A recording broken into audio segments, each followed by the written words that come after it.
Dalida, c'est une héroïne. Une héroïne de cinéma, une héroïne de roman et une héroïne dans la vie. J'ai surtout le souvenir de son sourire. Et tant ça c'était éclatant, tant j'ai le souvenir du sombre dans le regard. Chaque fois que Dalida s'est emparée d'un style musical, elle en est devenue la reine. Elle disait souvent, j'ai réussi dans la vie, mais pas ma vie. C'est une mère qui ne voulait pas avoir d'enfant, mais au fond d'elle, elle était profondément mère. C'est comme si elle avait couru toute sa vie pour rattraper sa voix, pour être à la hauteur de sa voix. Dalida, elle a tout choisi. Elle a choisi sa vie, elle a choisi sa carrière, elle a choisi sa mort. Je ne suis pas étonné qu'un jour elle ait décidé en toute liberté du moment où elle partait.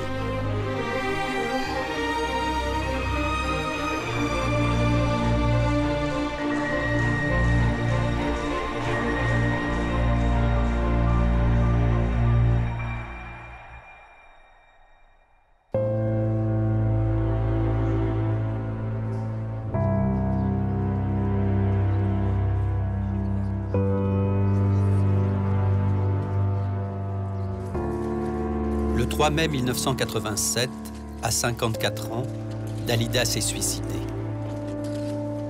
Juste avant de mourir, elle enferma son chien dans la cuisine pour qu'il ne vienne pas gratter à sa porte.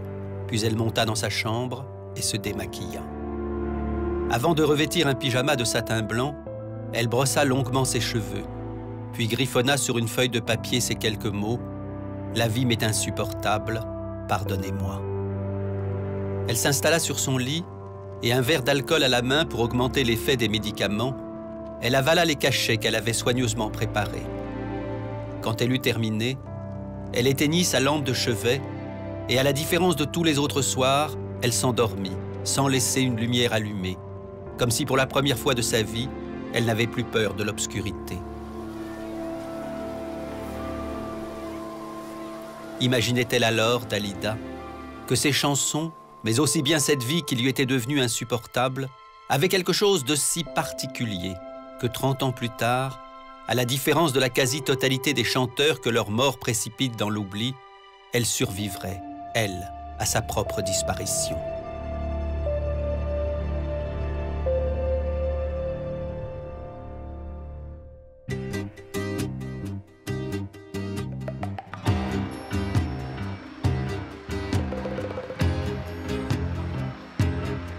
C'est ici, au Caire, à 4600 km de Paris, que Dalida est née le 13 janvier 1933.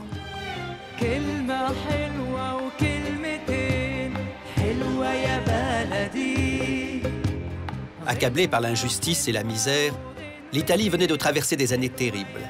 Et la famille de Dalida, semblable en cela à de nombreuses familles italiennes, avait émigré en Égypte, comme d'autres aux États-Unis, pour y trouver un nouvel Eldorado.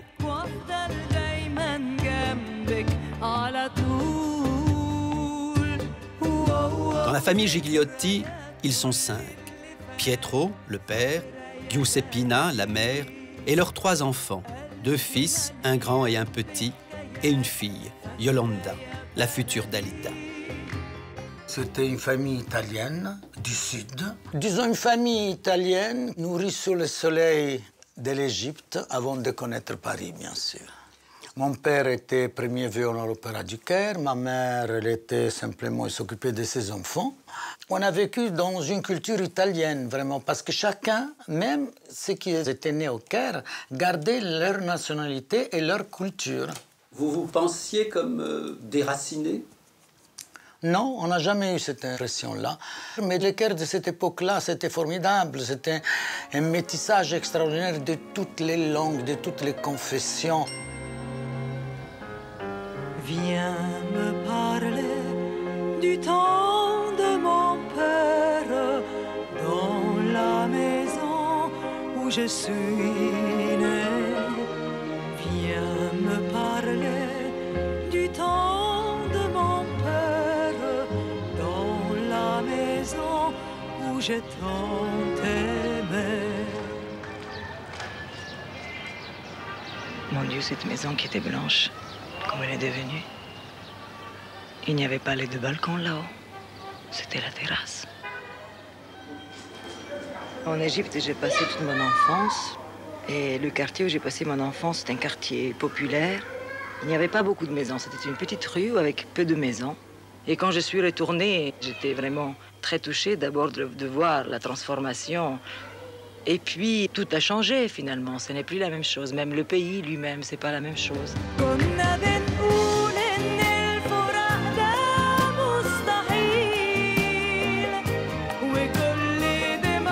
En 1977, quand Dalida revient au Caire, et notamment dans l'institution religieuse où elle avait été scolarisée, les enfants qui l'accueillent ignorent que c'est une survivante. Et une survivante depuis sa naissance. Car bien avant de s'asseoir sur les bancs de cette école, Yolanda n'avait encore que quelques heures, un prêtre fut appelé à son chevet pour lui donner l'extrême onction. À peine née, on la pensa condamnée. Et avec la bénédiction de Dieu, on se prépara à la mettre au tombeau. Mais contre toute attente, Yolanda survit.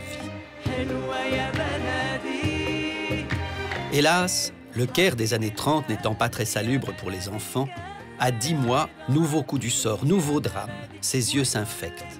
La poussière, les mouches, le vent du désert, allez savoir. C'était tout simplement une maladie qui était très courante en Égypte. Courant en Égypte, c'était l'ophtalmie. Et le docteur qui l'a soignée l'a mal soignée parce qu'il y a bandé pendant 40 jours ses yeux. Et donc, quand 40 jours après, on lui a enlevé les bandeaux, elle avait été prise d'un strabisme. D'un œil, d'un strabisme, qui n'était pas de la naissance.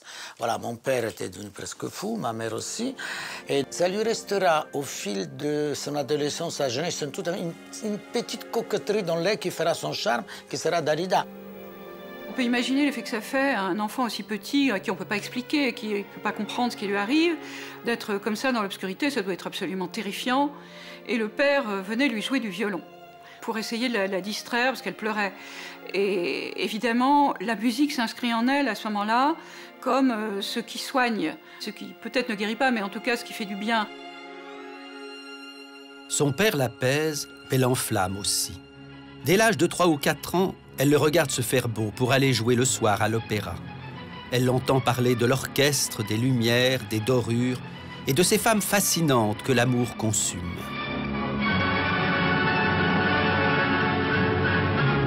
Mon grand frère, je jouais au ballon, vous savez, au football. Oui.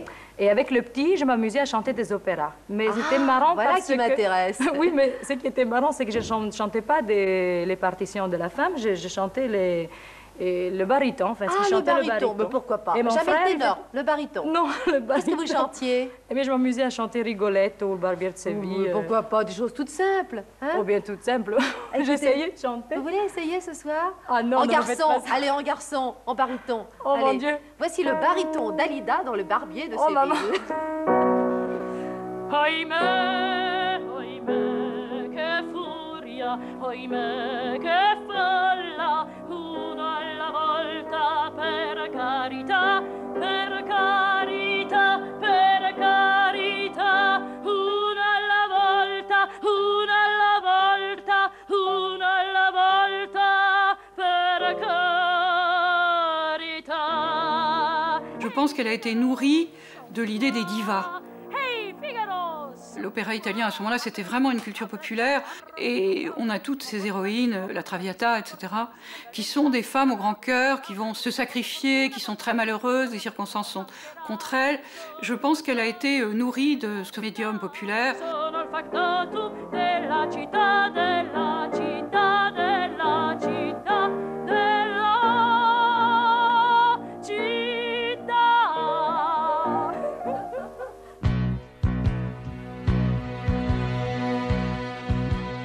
Mais de son père et de l'opéra, Dalida ne va pas longtemps profiter. La Seconde Guerre mondiale éclate et Pietro est contraint d'abandonner du jour au lendemain sa famille. Cette année-là, c'était la guerre dans la gare du Caire en pleurant. Comme mon père embrassa ma mère, je n'étais encore encore qu'un enfant. L'Égypte était sous protectorat britannique. Pendant la guerre, à un moment donné, les Anglais ont interné tous les Italiens dans des camps qui étaient dans le désert. C'était pas les camps nazis, mais c'était quand même pas très joyeux. Et quand le père est revenu, il était complètement démoli. Le système nerveux était démoli. Il criait, il était devenu violent. Il n'avait pas retrouvé son travail de premier violon à l'Opéra du Caire, dont il était très fier. Et donc c'était très difficile. Et elle écrivait qu'elle avait souhaité sa mort. S'il pouvait, fiche le camp, repartir, disparaître. Et là-dessus, il est mort. Enfant, je n'aimais pas mon père, je le haïssais même. Parce que c'était un homme qui criait beaucoup, c'était la terreur du quartier, il fait fuir tous les enfants. Et puis je me suis rendu compte que cette haine était tellement proche de l'amour que c'était encore plus que l'amour lui-même. Elle se sent extrêmement coupable de la mort de son père. On pourrait dire que c'est une fausse culpabilité, puisqu'elle n'y est pour rien. Sauf qu'elle se dit, mais je l'ai rejeté quand il est revenu. Si je l'avais aimé, si s'était senti plus aimé, est-ce que, d'une certaine façon, il ne serait pas mort? Est-ce qu'il n'est pas mort de chagrin, en quelque sorte? Le cœur brisé, le père, voilà. Hein, elle s'est dit ça. Son père disparu, Dalida est d'autant plus désespérée qu'elle ne s'aime pas. Elle se trouve sans aucun charme, sinon même laide. Ça l'a complexée à l'école parce qu'elle a été obligée de porter des lunettes. On a l'école, les enfants sont un peu féroces. On a tous été comme ça un peu. Et donc, souvent, on l'appelait à l'école 4 yeux. Elle revenait alors à la maison en pleurant. Maman m'appelle 4 yeux. Ma mère lui disait toujours, t'en fais pas, quand tu grandiras, tu seras la plus belle et tu auras les yeux de Nefertiti. Cette année-là, j'avais 16 ans, je portais encore des lunettes. J'ai décidé, en le voyant, de les jeter par la fenêtre. J'aimais pour la première fois, et l'on chantait cette année-là, et l'on chantait cette année-là.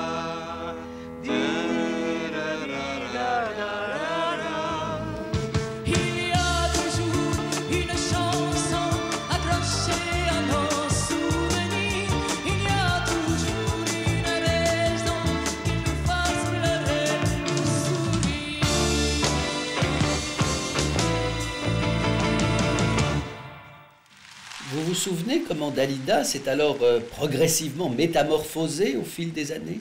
Je me souviens quand elle, déjà, elle avait dans les 16-17 ans, qu'elle commençait à se maquiller, vraiment à s'habiller. Orlando et moi, on était toujours en admiration, parce que bon, elle était très belle avec ses cheveux noirs, longs. Elle avait des cheveux magnifiques, sincèrement. J'ai jamais vu des cheveux aussi beaux. Pour se convaincre elle-même qu'elle est devenue une autre, Dalida s'inscrit au concours de Miss Ondine. Sa propre métamorphose l'a sidérée. Et on ne comprend rien à ce qui va se passer ensuite, avec les hommes notamment, si on ne comprend pas que devenant belle d'une façon aussi inattendue, elle en a conclu que chacun pouvait transformer le plomb en or pour peu qu'il en ait vraiment le désir. On savait, mais on disait rien, on était contents, on était ravis, parce que nous, on voulait qu'elle réussisse. Et donc, nous, on était dans la confidence. Et bien sûr, elle allait en cachette de sa mère et de son frère aîné. Et comment a réagi sa mère quand elle a découvert la vérité? Comme vous savez, les familles italiennes, mon Dieu, comment sa fille en 2 pièces, elle était en première page du journal. C'était un peu scandaleux, vous voyez. Tout le quartier était en émoi. La mère pensait qu'elle allait se perdre de réputation, donc c'est là que la mère fait cette chose terrible de lui couper les cheveux. Et après, pleure, se met à pleurer parce qu'elle se rend compte qu'elle a rendu sa fille très malheureuse. Et la mère se sent si coupable de lui avoir coupé les cheveux qu'après, elle va la soutenir. Dalida a 21 ans. Ayant vérifié l'effet que sa beauté produisait sur les hommes, il lui fallait prouver maintenant qu'elle avait aussi du talent. On pensait qu'elle allait devenir quelqu'un, faire du cinéma par exemple, parce qu'à l'époque, on allait beaucoup au cinéma. Comme mon père, il était projectionniste, et donc on la voyait toujours comme quelqu'un qui devait réussir dans le cinéma. On ne pensait pas beaucoup à la chanson. Le soir qu'elle a été élue Miss Égypte, il y avait dans la salle 3 metteurs en scène. L'Égyptien va le faire tourner un film égyptien dans un rôle d'une fille italienne. Les Français vont lui faire tourner en Haute-Égypte le masque de Toutankhamon. Et le troisième, l'Américain, va lui proposer d'être la doublure à l'époque de Rita Hayworth. Rita Hayworth qui a toujours été le modèle de Dalida.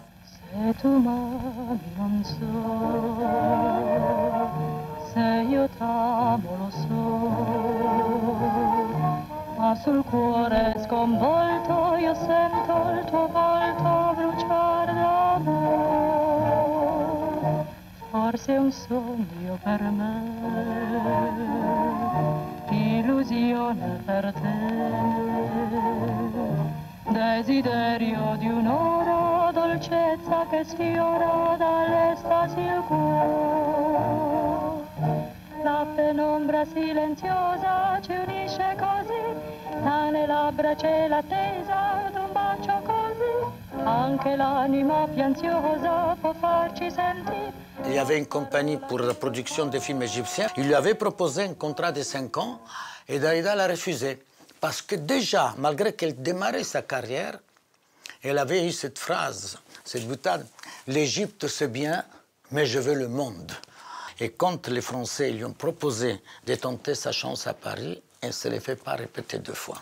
Je voulais toujours être une artiste. Je ne savais pas exactement quoi, mais actrice de cinéma ou de théâtre, chanter, mais je voulais être quelqu'un, voilà. Il y avait une force en moi qui me poussait à faire quelque chose dans le spectacle. J'ai pris mes valises bien sûr vides, mais pleines de rêves. C'était vide parce que j'avais pas un sou, mais il y avait beaucoup de rêves là-dedans. Et j'ai débarqué à Paris un jour de Noël, c'était comme un cadeau. Je suis arrivée en France le 25 décembre 1954, voilà.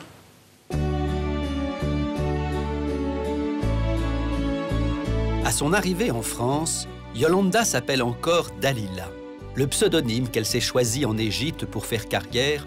Et c'est à Paris, justement, pour qu'on ne la confonde pas avec l'héroïne biblique qui coupa les cheveux de Samson, qu'elle jugera plus approprié de changer une lettre à son nom et de s'appeler Dalida. Mais pour l'instant, Yolanda a d'autres soucis en tête et d'abord trouver du travail, ce qui n'est pas une mince affaire. Il était venu pour faire du cinéma. Mais bien sûr que le cinéma français n'attendait pas les portes ouvertes. Cette Miss Égypte-là qui s'exprimait en français, mais avec un accent beaucoup plus fort à l'époque. Et que surtout, elle n'avait pas le physique pour être Madame Tout-le-Monde. Donc ça a été difficile pour elle, quand elle est arrivée à Paris, de trouver des rôles qui s'adaptaient avec son personnage. Elle a été dirigée vers la chanson, mais comme malgré elle, puisqu'elle le faisait pour gagner sa vie, pour vivre. Et effectivement, elle a été engagée dans les cabarets, en particulier un cabaret qui était à la mode, assez chic à l'époque, qui s'appelait la Villa d'Est.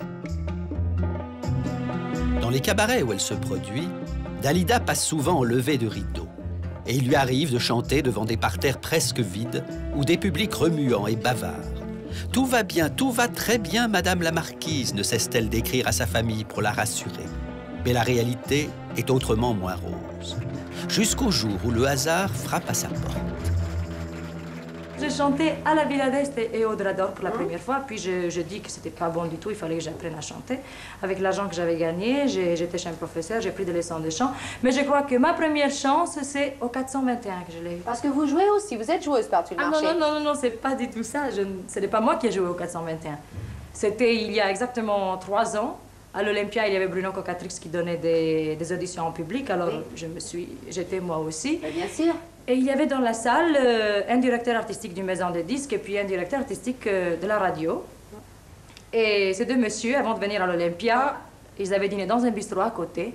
Et un disait, j'ai envie d'aller à l'Olympia voir les jeunes, et l'autre disait, non, j'ai envie d'aller au cinéma. Alors ils ont joué ça au 421, c'est celui qui a gagné qui est venu, et puis sont eux qui m'ont engagé, et me voilà. Les bons génies de Dalida sont en réalité 3, car à Lucien Maurice et Eddie Barclay s'adjoint Bruno Cocatrix, le patron de l'Olympia, qui lui aussi décide de miser sur elle.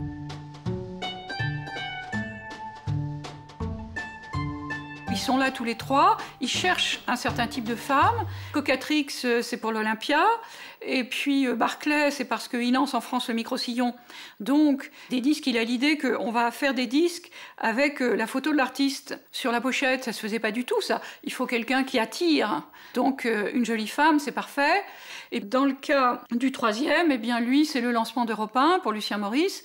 Et il veut une femme qui représente Europe 1, qui soit la mascotte d'Europe 1. C'est typique aussi des stars féminines, d'avoir une espèce de Pygmalion, un homme qui va leur dire « c'est ça qu'il faut faire, c'est oui, là, tu dois être comme ci, comme ça », parce que c'est une aide énorme. Et ces hommes-là sont des espèces de miroirs, en quelque sorte. Lucien Maurice va aux États-Unis et découvre la playlist, la fameuse playlist. C'est une manière de programmer une chanson sur une antenne radiophonique, mais au lieu de la passer une fois par jour, ou 2 fois par semaine, c'est une multiplication du titre 4 à 5 fois par jour, de manière à ce que l'auditeur puisse se familiariser plus vite, l'intégrer plus vite dans son esprit, et ainsi créer en fait le tube. Lucien Maurice est l'inventeur du tube. Elle est jeune, elle est charmante, elle possède une très jolie voix que vous avez découvert il y a très peu de temps grâce à son premier grand succès, Bambino, accompagné au piano par François Babot, Dalida.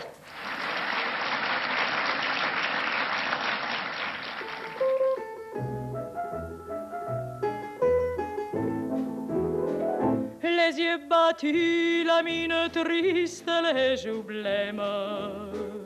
Tu ne dors plus, tu n'es que l'ombre de toi-même.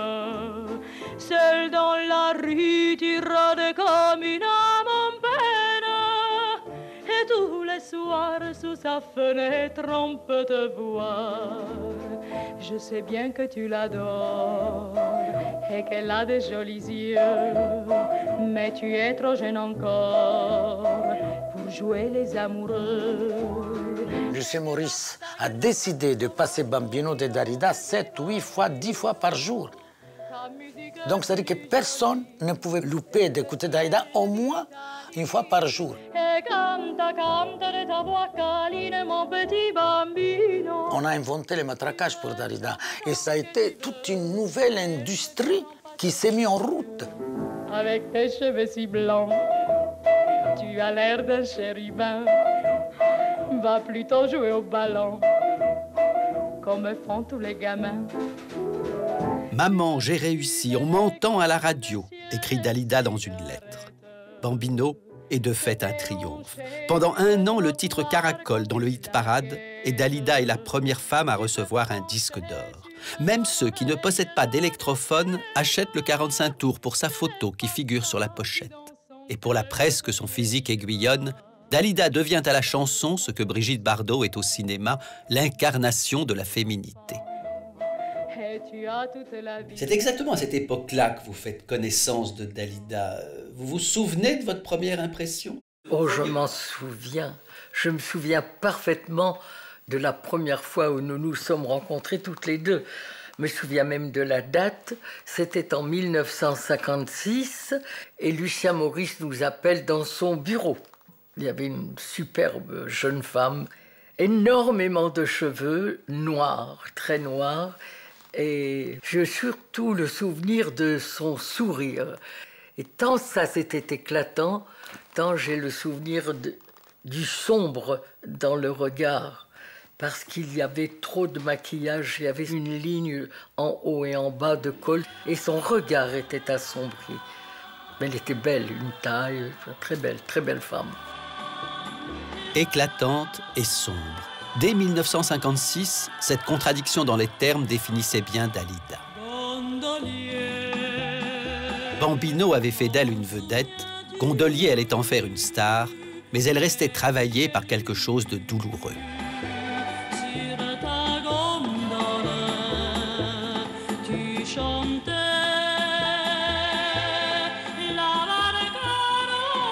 Pour l'heure cependant, personne ne s'en inquiétait. Et du coup, on ne parlait d'elle que comme la réussite la plus foudroyante de l'histoire du music-hall, l'artiste la plus populaire, la chanteuse la plus programmée. De fait, Dalida enchaîne les concerts, les tournées. Et quand le 18e régiment de Para la prend pour marraine, au mur des Chambrées, sa photo trône à côté de celle du général de Gaulle. Alors même qu'elle n'a que 25 ans, tous ceux qui la côtoient louent son énergie et surtout sa perspicacité. Dans les années 50, qui chante à la radio? C'est Rina Ketty et Gloria Lasso qui reprennent des chansons du répertoire méditerranéen, des chansons exotiques venues de Grèce, d'Italie, d'Espagne, d'Israël. Dalida s'en empare. Elle a l'intelligence d'enregistrer et de sublimer ce répertoire et elle devient la reine de la chanson exotique et elle supplante du coup et de fait Rina Ketty et Gloria Lasso. Elle a cette espèce d'intelligence qui est très intuitionnelle, on pourrait dire ça. Elle sent son époque, elle sent son public, et d'une certaine façon qu'elle ne formule pas forcément tout à fait en mots, elle sait ce qu'elle veut et elle sait où elle va. Les récompenses pleuvent, comme ici en 1959, quand Dalida reçoit avec Yves Montand les bravos du music hall. Barclay, Cocatrix et Lucien Morris peuvent être satisfaits. Ils ont gagné leur pari. Surtout Lucien Morris, dont le coup de foudre n'a pas été que professionnel et qui, bien que marié, lui a depuis longtemps déclaré sa flamme. L'histoire de Dalida, Lucien, ça a été vraiment un grand amour. Je dis toujours que Lucien, pour Dalida, elle-même le disait, ça a été son père, son frère, son découvreur, son amant, son mari, il a été tout. Ils ont vécu 5 ans de bonheur extraordinaire, de complicité extraordinaire, mais au moment qu'ils ont décidé, ou plutôt c'est lui qui a décidé de se marier, parce qu'à ce moment-là, Dalida n'avait plus vraiment très envie. Elle disait toujours, j'ai vécu pendant 5 ans, pour moi j'étais la femme de Lucien, donc je n'avais pas besoin de me marier. Et quand ils se sont mariés, malheureusement, l'amour avait déjà vécu. Lucien Morris, consentez-vous à prendre pour épouse Yolanda Cristina Gigliotti? Oui. Yolanda Cristina Gigliotti, consentez-vous à prendre pour époux Lucien Morris? Oui. Au nom de la loi, je vous déclare unis par les liens du mariage.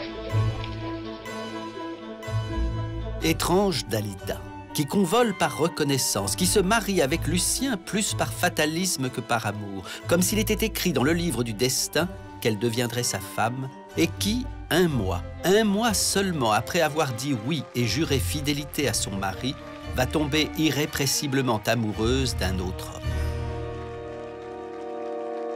C'est quelqu'un qui n'a, de 17 à 28 ans, qui n'a fait que travailler et que s'occuper de sa carrière. Et quand elle voit Jean Sobieski, tout à coup, c'est toute sa jeunesse qui lui pète à la tête, en fait. Lui, il est bohème, elle rencontre des gens, des artistes. Elle a été qu'avec des gens en costume, très sérieux. Cocatrix, Barclay, Lucien Morris, tout ça, ces gens qui sont en costume, c'est des messieurs. Tout à coup, elle est avec des jeunes qui ont les cheveux longs, qui font la fête, qui portent des jeans. C'est autre chose. Et elle a le droit aux deux, finalement. Il avait la vie d'étudiant artiste dont elle rêvait. Voilà. Et donc, à travers lui, à travers ses amis, elle avait l'impression de participer à ce milieu-là. Et ça, c'est quelque chose qui lui plaisait énormément. Je pense que ça a été la première passion de Dalida, puisque Dalida, elle était venue en France pour réussir, chose qu'elle a faite. Mais elle avait besoin, au bout d'un moment, la femme avait besoin de vivre, d'être libre. La jeune fille, elle était belle et tout ça. Elle avait envie de connaître la passion. Veuillez patienter, Belphégor. Donc j'avais 24 ans, je vivais aux Beaux-Arts, j'avais quitté l'architecture et je ne connaissais absolument pas qui était Dalida. Je descends avec un ami au Festival de Cannes pour s'amuser, hein, quand on a 24 ans. Et on est invité à la soirée Barclay, qui était au Palm Beach. Et tout d'un coup, je vois une femme que je trouve très belle, entourée d'hommes. J'arrive, je lui dis, mademoiselle, voulez-vous danser? Elle me répond, je ne danse pas les rapides. Et pof, la musique change, et il y a un slow. Alors, si j'avais su que c'était Dalida, j'aurais rien osé faire. Et là, je la prends par la main, et je lui dis, bah, écoute, c'est un slow, maintenant tu viens danser.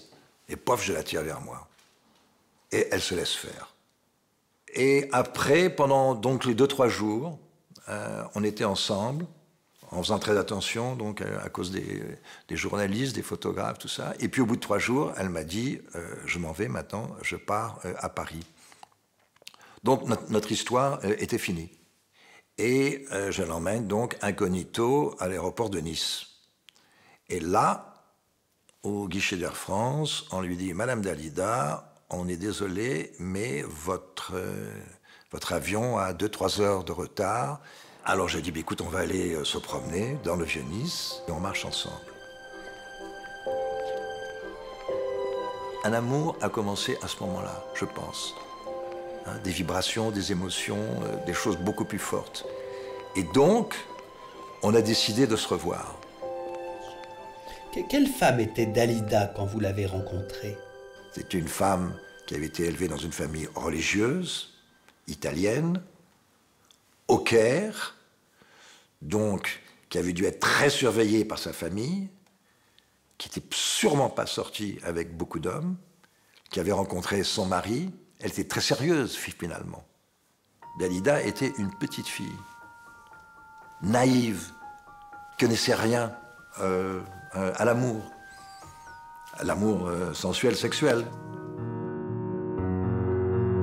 Dalida en est convaincue. Ce qu'elle prenait jusque-là pour de l'amour n'était qu'un mélange d'affection et d'estime.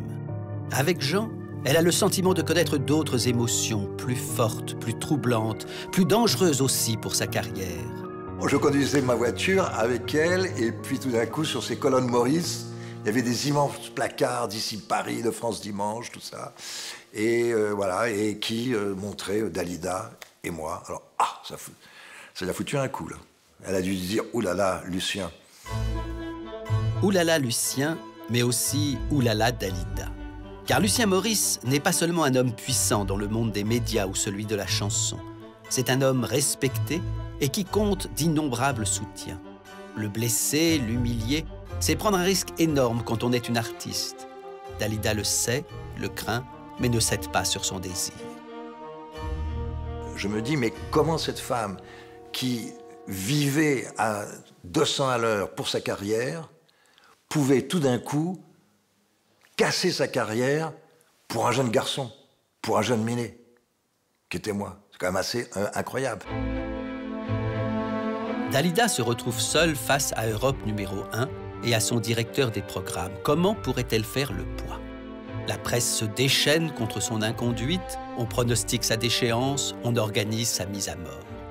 Lucien demande le divorce et l'opinion lui semble acquise. Dalida résiste, mais accuse les coups. Et finalement, elle décide qu'avant la fin de l'année 1961, elle jouera son va-tout. L'Olympia, en décembre, la salle mythique, le public parisien, le milieu du spectacle à l'affût, la presse au grand complet, tout ou rien. Elle était paniquée, et en même temps, comme c'était une aventurière de la chanson, une gagneuse, une fonceuse, elle a décidé de se battre et de montrer que par son talent, elle pouvait exister indépendamment de Lucien Maurice. Elle disait « Je suis Dalida et je vais me battre et je vais réussir ». À l'Olympia, donc il y avait dans le métier tout le monde qui disait « On va assister à la mort du petit taureau, on va pas la faire chanter, Dalida sans Lucien n'est rien ». Et tous les jours, tous les matins, je recevais un coup de téléphone à 8 h du matin qui me disait « On ne fera pas chanter à l'Olympia ».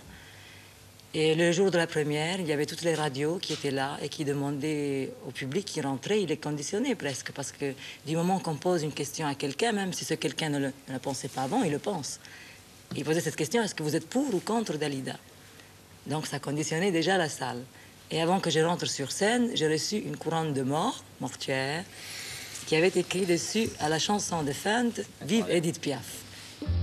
Et moi qui suis très traqueuse, c'est la première fois de ma vie que je n'ai pas eu le trac. Je suis rentrée sur la scène, je ne sais pas comment, mais je n'ai pas eu le trac du tout ce jour-là.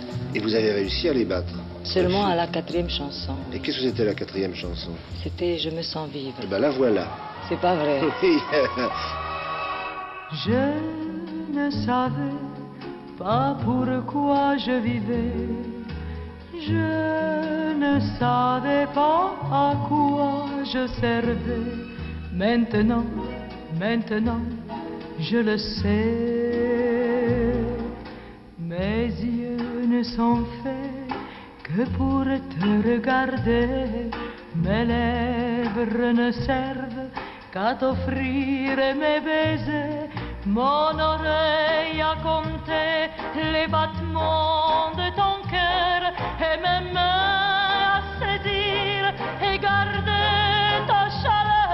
Et depuis lors je me sens vivre parce que je t'aime Et depuis lors, je me sens vivre parce que je t'aime, parce que je t'aime, parce que je t'aime, parce que je t'aime, je suis aimée de toi. À la 4e chanson, le public est debout et son ovation dure plusieurs minutes. Le spectacle se poursuit alors comme dans un rêve, et à son terme, Lucien Maurice lui-même, beau joueur ou toujours amoureux, prend Dalida dans ses bras devant les photographes, comme pour s'incliner devant sa victoire.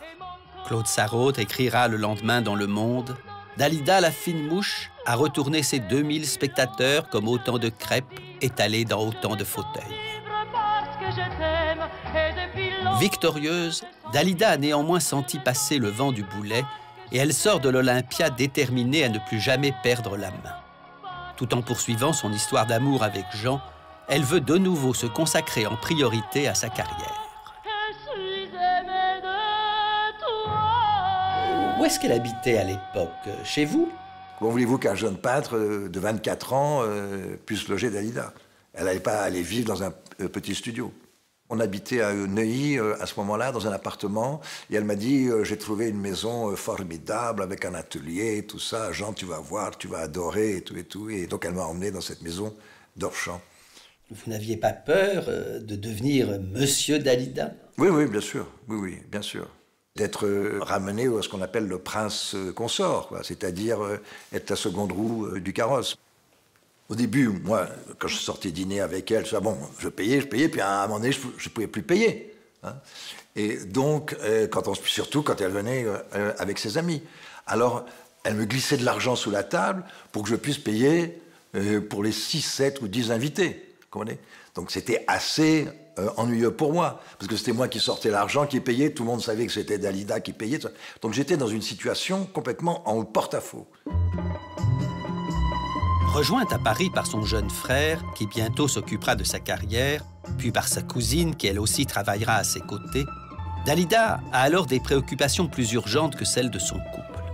Une nouvelle vague arrive, et c'est pour elle, comme pour tous les chanteurs en vogue, une menace à laquelle il lui faut répondre.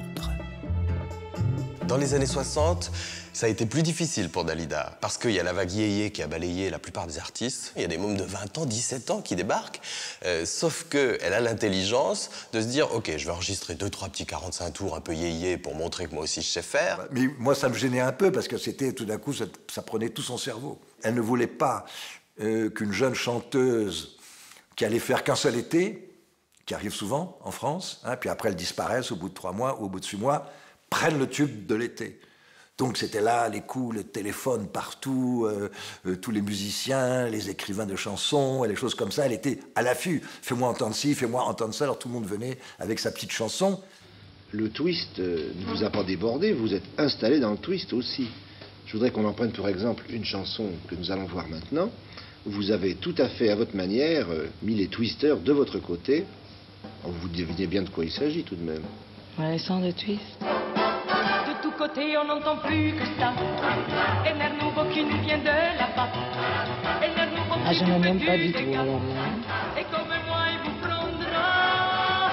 C'est une danse. Qu'est-ce qui vous aime pas, la façon dont vous chantez ou la silhouette? À danser sur la carte nous viennent à deux. Pas besoin de tout regarder dans les yeux. Il y a simplement qu'à être heureux. Je n'aime pas cette Dalida. C'est pas votre caractère habituel du tout, ça. Non, alors là, voilà, j'ai dû faire une faute. J'ai voulu peut-être être dans le coup. Dans le coup. Et puis, oui, c'est bien, tu sais tout ça, mais enfin, mais c'est pas moi. Ce n'était pas elle, c'est vrai. Mais sa carrière exigeait qu'elle twiste, et elle twista. Comme sa carrière exigea un peu plus tard qu'elle se sépare de Jean, et elle s'en sépara. J'ai trouvé un peu bizarre cette séparation par rapport à cet amour immense qu'il y avait eu quelques mois avant, puis tout d'un coup tout casse, tout s'effrite. Et je pense que tout d'un coup elle était prise dans le tumulte justement de sa carrière. Ça a été un peu la séparation de la raison. Parce que tout d'un coup, elle a fait passer son métier avant l'amour. Elle a dit, bon, la passion, je l'ai vécue, cette aventure, je l'ai vécue. Maintenant, il faut que je repense à moi. Parce qu'à ce moment-là, il n'avait plus Lucien pour s'occuper d'elle. Dans les années qui suivent, la vie de Dalida se confond désormais avec son travail. Ses concerts font salle comble et ses disques s'arrachent. Un journaliste commente « Sur le trône de Piaf, s'est assise Dalida ». Aujourd'hui, Dalida chante en italien comme elle chante en français, mais elle chante aussi en espagnol et en portugais. Elle chante en anglais, elle chante en allemand, et pour ses amis japonais qui aiment aussi Gondolier et Viva la Papa, elle s'est imposée des exercices vocaux inattendus. Certes, quelques hommes traversent sa vie, mais c'est d'abord la solitude qui accompagne Dalida au quotidien. Avec le métier que je fais, quel est celui qui s'attachera à moi pour de bon, se demande-t-elle dans une interview, ajoutant un peu plus tard, après avoir chanté devant des milliers de spectateurs enthousiastes et pensé mourir étouffée par la foule, le succès a parfois quelque chose de terrifiant.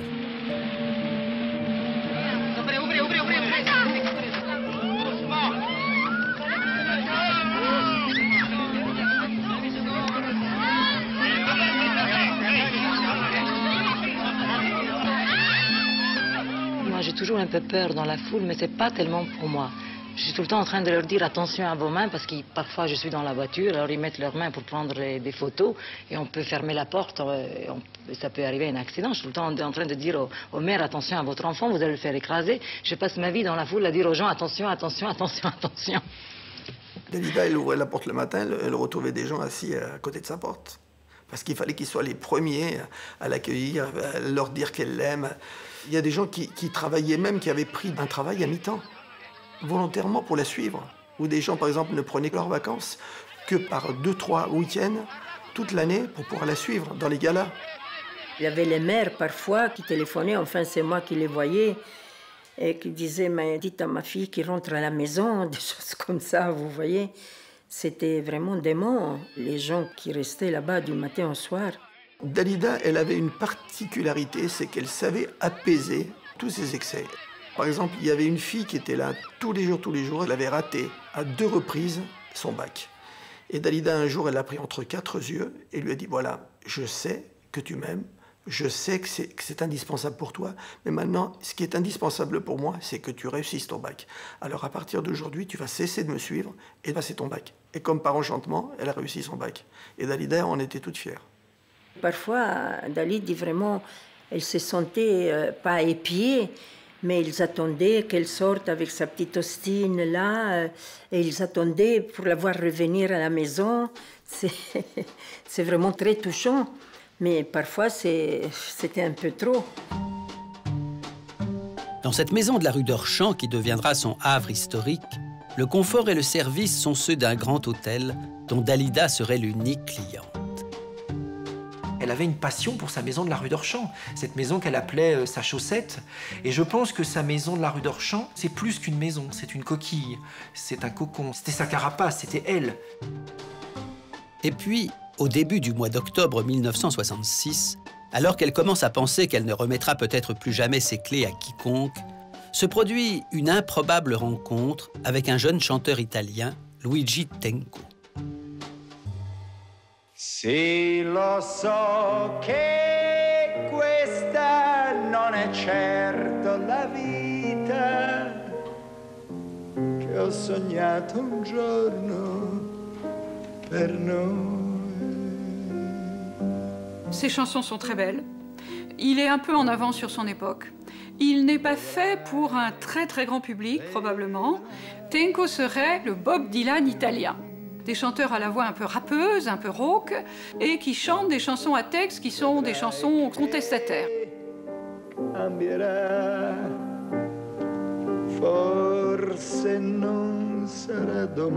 La maison de disques avait pensé que de l'envoyer au festival de Sanremo avec une vedette qui était au zénith en Italie, elle était un numéro absolu en Italie, ça pouvait lancer sa carrière.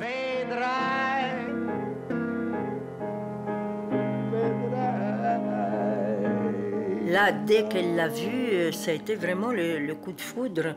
Et on l'a tout de suite compris, parce que surtout elle, pour accepter d'aller à un concours de Sanremo, enfin, elle a accepté, parce que dès qu'elle a vu ce garçon, elle est tombée amoureuse. Dalida et Luigi vont en effet s'aimer. S'aimer très peu de temps, à peine quelques mois. mais s'aimer comme si de toute éternité l'un attendait l'autre. Roméo et Juliette, dira plus tard la presse, alors même qu'ils étaient loin d'avoir l'âge des amants de Vérone.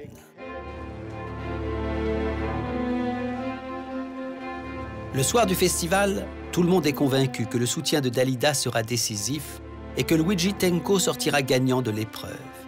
Mais rien ne se passe comme prévu et sa chanson qu'il n'a manifestement pas su défendre est éliminée sans appel. Tenco est atteint, il vacille.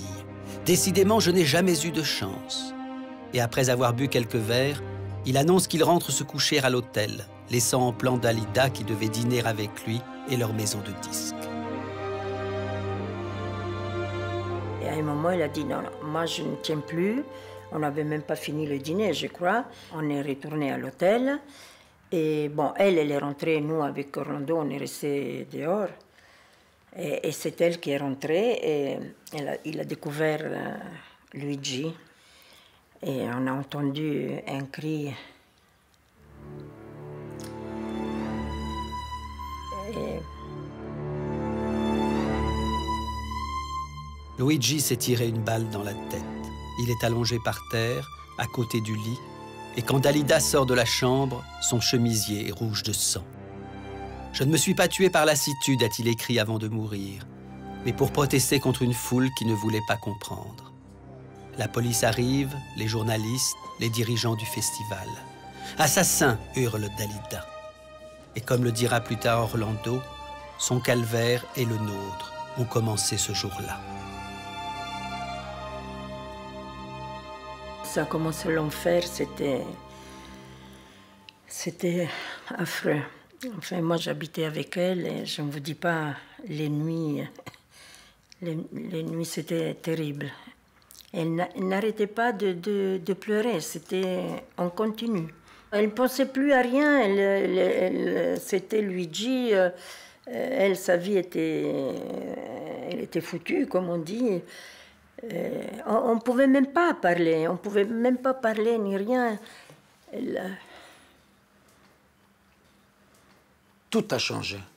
Parce que, bien sûr, pour elle, c'était un choc, un traumatisme. Il y a avant Sanremo et après Sanremo, Dalida. D'ailleurs, ce n'est plus la même femme.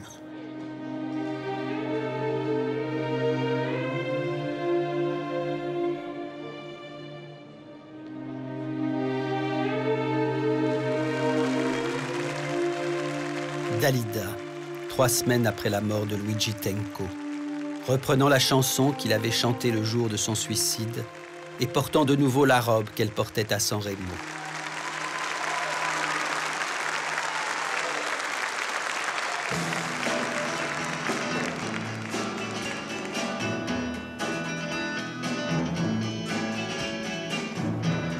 Nous sommes deux ombres de solitude, un grand amour sombre dans les habitudes, et l'on ose à peine rompre les silences, mieux vaudrait la haine que l'indifférence, mais je veux vivre, je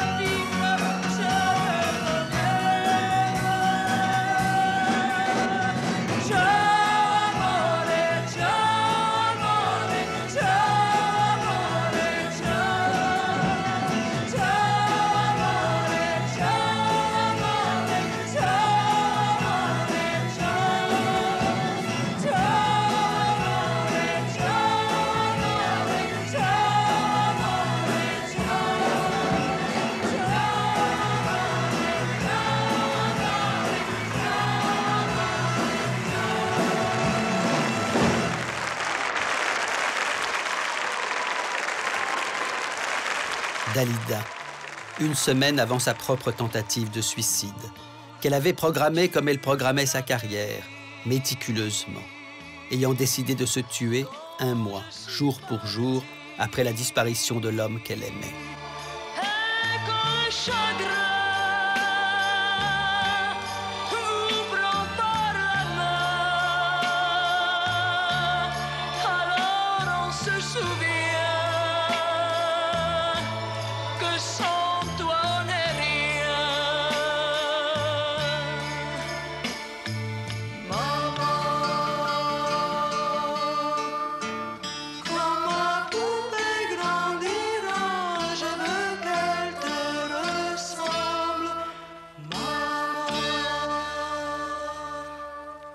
Elle a dit il faut que je parte à Turin pour voir, je sais pas quoi, elle voulait voir l'oncle de Luigi, enfin une histoire de fou.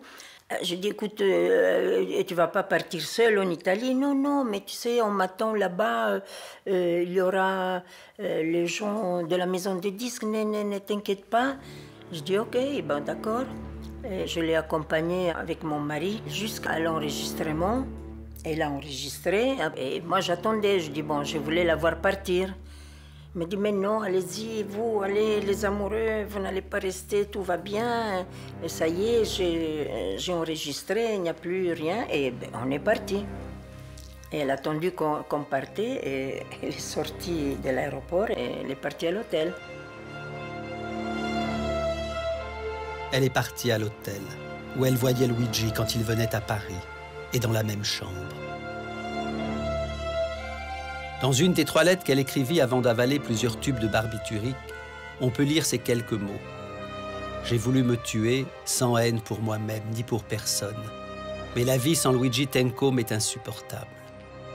Je veux aller le rejoindre et entreprendre là-haut ce que je n'ai pas pu faire ici-bas. » Dalida passe 5 jours dans le coma. Et une fois encore, certains la pensent condamnée. Mais une fois encore, elle survit. Ou plutôt, elle renaît, radicalement transformée par son geste, comme elle en témoignera quelques années plus tard à la télévision.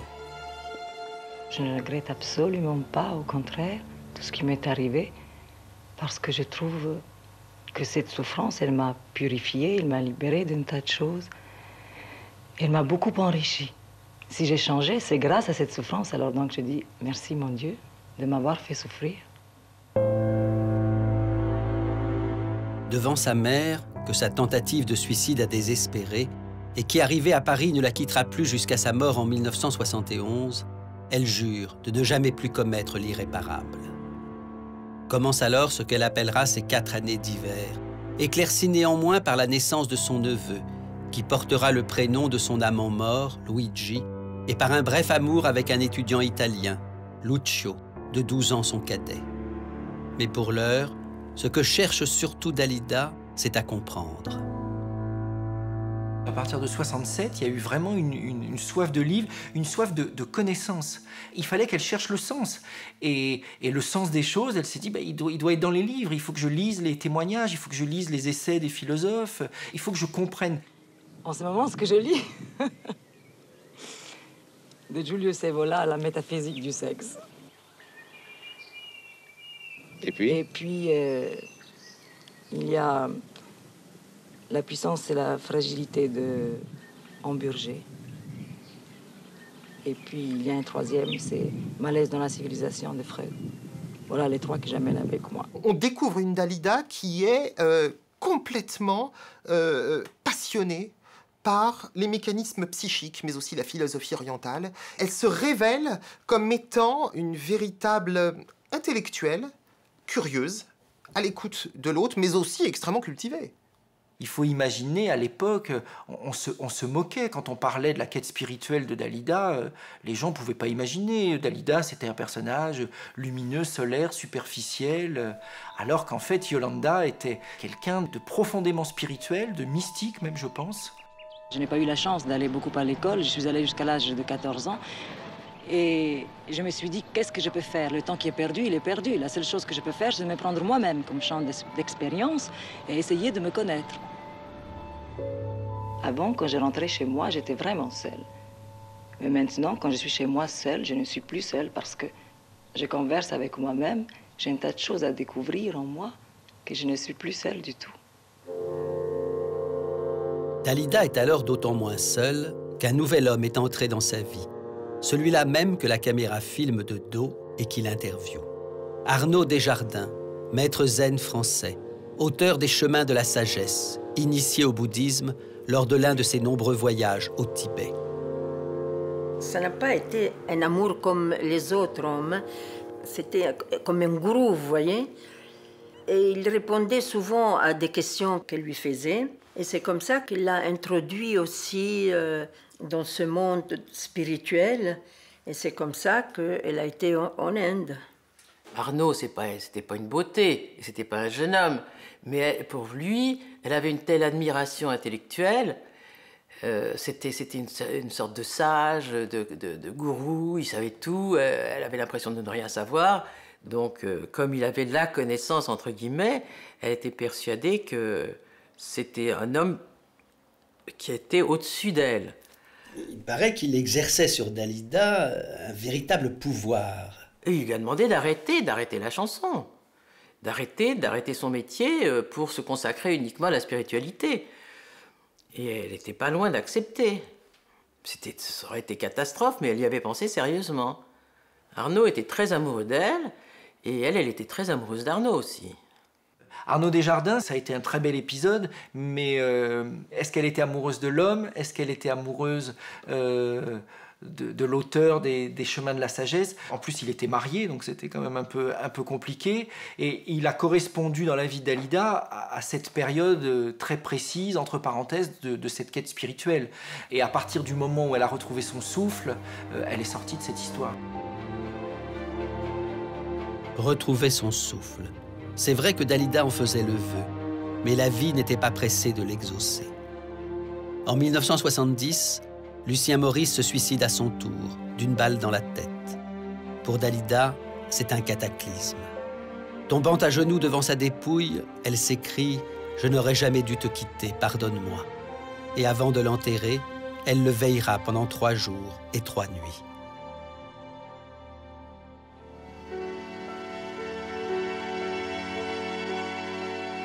Avec le temps va, tout s'en va, on oublie le visage et l'on oublie la voix. Léo Ferré et cette magnifique chanson qui est Avec le temps, elle m'avait tellement touchée. Et je suis allée le lui dire et puis on a passé la journée ensemble, on a bavardé, mais il m'a dit mais pourquoi tu ne la chanterais pas? Je dis je ne sais pas si je suis capable, si je suis assez mûre pour cette chanson. Il m'a dit je suis sûre et il m'a poussée à la chanter. Avec le temps. On lui a demandé qu'est-ce qu'il pensait de Dalida chantant Avec le temps. Et il a dit que... il a dit que, bon, j'étais une grande interprète de la chanson française. Au détour d'un regard, entre les lignes, entre les mots et sous le phare. Toutes les expériences qu'elle a vécues, elle va les mettre au service de son art. Et de là va naître la deuxième Dalida, la Dalida des grands auteurs de grandes chansons. Avec le temps va, tout s'en va, et l'on se sent blanchi comme un cheval fourbu, et l'on se sent glacé dans un lit de hasard, et l'on se sent tout seul peut-être, mais peinard. Et l'on se sent floué par les années perdues. Alors, vraiment,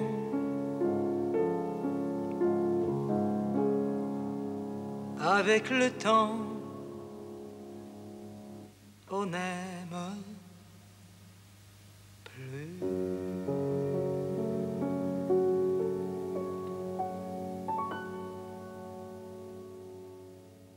Après Tenco, c'est-à-dire après 67, elle se met à chanter des chansons super fortes. Elle cherche plus à être à la mode, elle cherche à être proche d'elle. Et c'est comme ça qu'elle ramène le public à elle, en fait. C'est en étant aussi sincère que ça. Les gens, ils ne pensaient pas que Dalida pouvait chanter du Léo Ferré, je les comprenais très bien. Mais moi, qui avais eu une révolution intérieure qui s'était faite en moi, j'avais envie de chanter ce genre de chansons. Et je me disais, est-ce que le public, il va l'accepter? Est-ce que je vais pouvoir le faire passer? Parce que ça aussi, il fallait savoir. Et puis, bon, je pense y être arrivée. Et le plus grand plaisir que j'ai eu aussi, c'est que mon public, lui, il a évolué en même temps. Et puis, il y a un autre public qui est venu se greffer avec ce public-là. Je ne rêve plus, je ne fume plus, je n'ai même plus d'histoire. Je suis seule sans toi, je suis laide sans toi, je suis comme un orphelin dans un dortoir. Dali m'appelle et me dit « Serge, t'as une chanson extraordinaire, cette chanson, je la veux, je la veux. » Je lui dis « Mais Dali, oui. » Je lui dis « Il n'y a pas de problème, les chansons sont faites pour être chantées. » Et c'est vrai. Il fut une époque où tout le monde chantait les mêmes chansons. Et c'était des succès qui étaient chantés par 10, 15 stars. Je suis fatiguée, je suis épuisée de faire semblant d'être heureuse. Quand ils sont là, je bois toutes les nuits, mais tous les whisky pour moi. Et je suis persuadé que c'est elle qui en a fait un tube. C'est sa chanson pour moi. C'est sa chanson parce que chaque fois que je l'ai vue chanter cette chanson, c'est vraiment ce qu'elle avait envie de dire. C'est ce qu'elle avait envie de dire encore 3 fois plus que moi. Je suis malade, complètement malade. Elle l'a chanté pas du tout comme moi. C'était une déchirure, c'était physique. Elle donnait pas le même physique que dans les autres chansons. C'est le physique de l'âme, voilà. Quand toi tu dors, je suis malade. Quand elle chante « Je suis malade », on a envie de vraiment soit de la prendre dans les bras, soit de pleurer avec elle. Et pourtant, juste après, elle peut sourire, être une autre. Mais le temps de la chanson, elle a été au bout de sa souffrance et elle a exprimé sa souffrance profonde. Elle devient la chanson. Et des paroles qu'elle n'a pas écrites elle-même, elle les dit avec une telle vérité qu'on croit que c'est sa vérité. Le soir, et qu'elle me laissait seule avec mon désespoir. Je suis malade, c'est ça, je suis malade. Tu m'as privé de tous mes chants, tu m'as vidé de tous mes mots, et j'ai le cœur complètement malade, cerné de barricades. T'entends, je suis malade.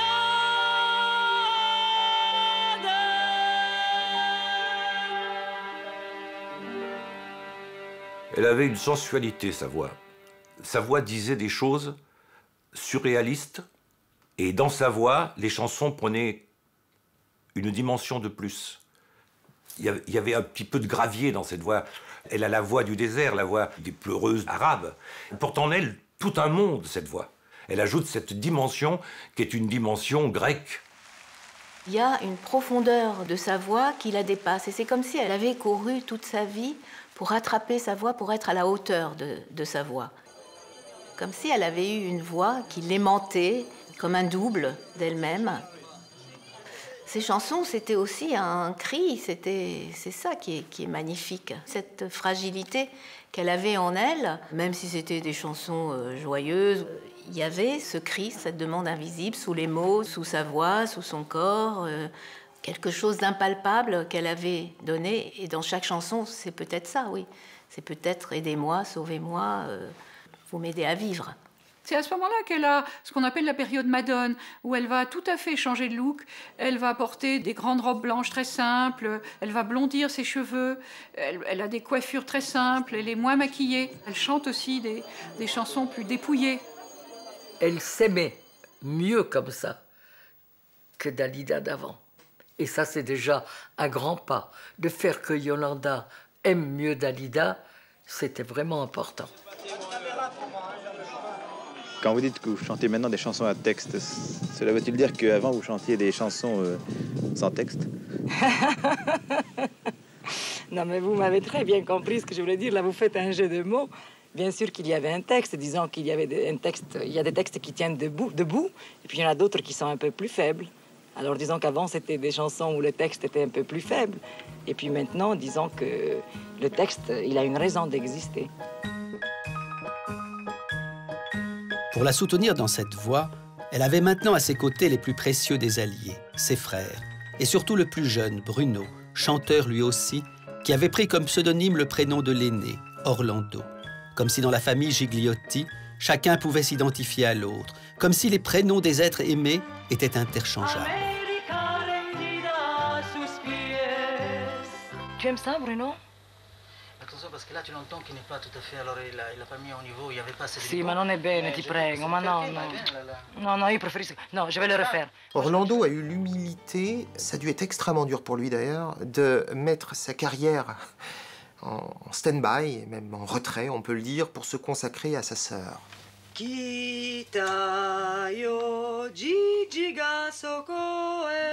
Orlando est la pièce maîtresse de la gestion de la carrière de Dalida. C'est celui qui va lui permettre de ne jamais tomber dans la ringardise ou dans l'oubli. C'est celui qui va lui permettre de rester toujours au top tout au long de cette carrière.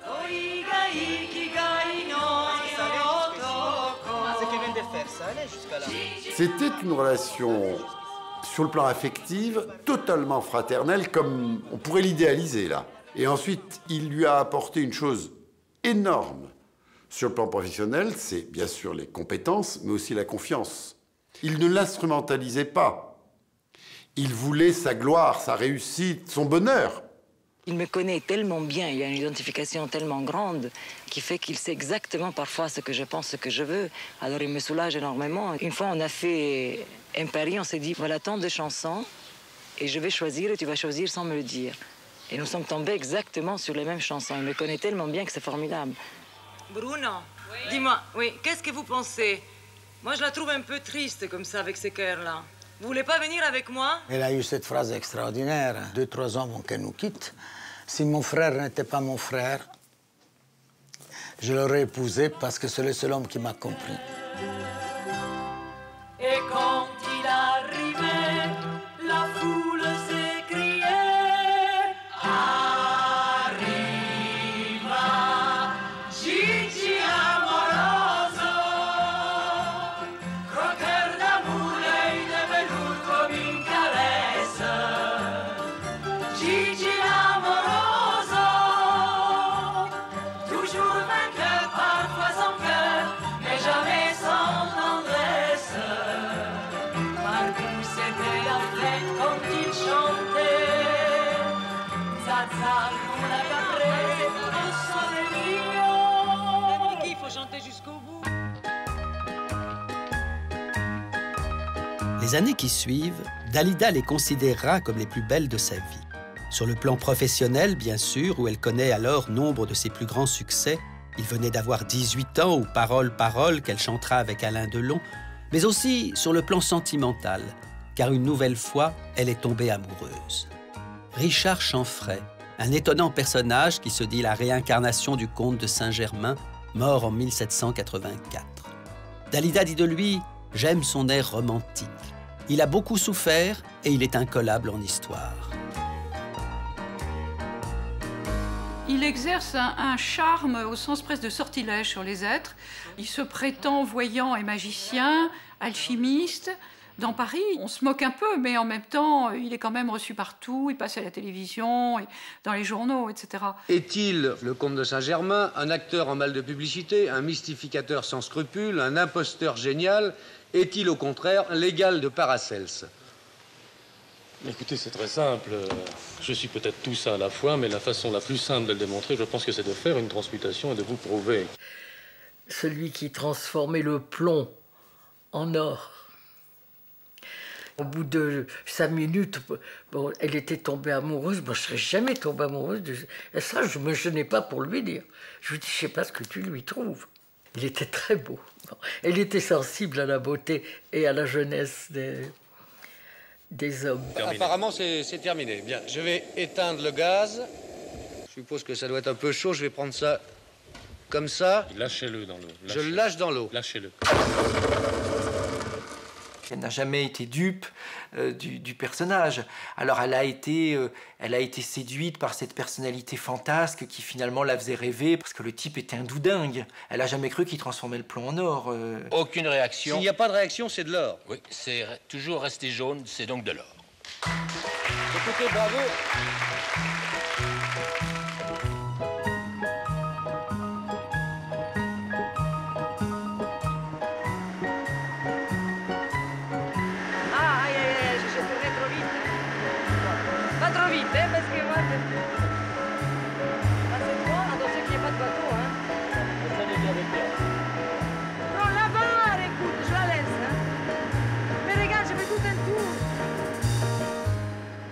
c'est l'homme qui est resté le plus longtemps dans la vie de Dalida. Elle est restée 8 ans et demi.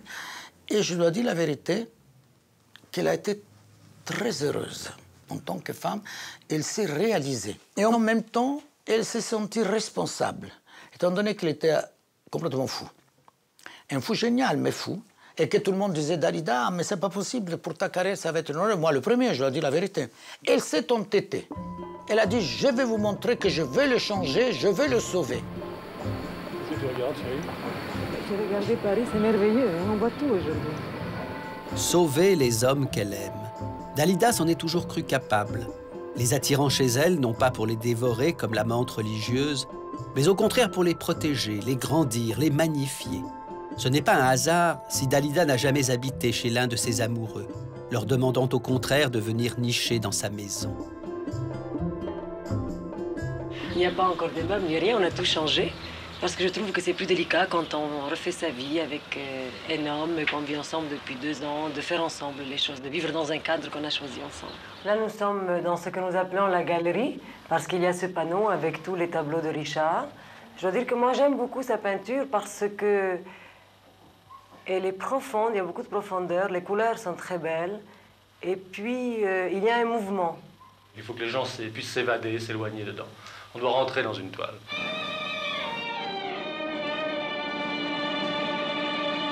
Plus montmartroise désormais que Modigliani, Marcel Aimé ou Céline, qui d'ailleurs habita dans cette même maison de la rue d'Orchamps, Dalida devient l'une des muses de ce quartier où elle a le sentiment d'être vraiment chez elle. Dalida est assez possessive. Elle s'arrangeait pour que tous ses amis proches habitent à côté. Moi, j'habitais quand même pas loin, j'habitais au marché Saint-Pierre. Elle s'est débrouillée pour que j'aille habiter au Moulin de la Galette. Elle a insisté, gentiment, parce que la manière dont elle le faisait était vraiment très gracieuse, très affectueuse. Enfin, elle avait une certaine autorité. Faisant à l'occasion les courses elle-même, elle organise régulièrement des agapes dans sa maison, et tout particulièrement, comme un rituel, le dimanche soir, ravie à l'idée d'être souvent la seule femme présente. Oui, vous me donnez un paquet de beurre. Ces dîners du dimanche soir, c'est un peu familial, mais la famille qu'elle se composait. C'était elle qui s'occupait de la préparation, il n'y avait pas de personnel, et c'était les copains, et fallait déconner. Elle aimait bien qu'il y ait de l'ambiance, qu'on se dispute un peu, qu'on rigole, quoi. Et il y avait son frère, il y avait quelques amis, Pascal Sevran, Pascal Auria, qu'on a un peu oublié, qui était celui qui a composé la musique. Il venait d'avoir 18 ans, des gens de droite, des gens de gauche. Et elle présidait à tout ça avec beaucoup d'amour et en même temps un art de vivre qui faisait qu'on passait des soirées vraiment magnifiques.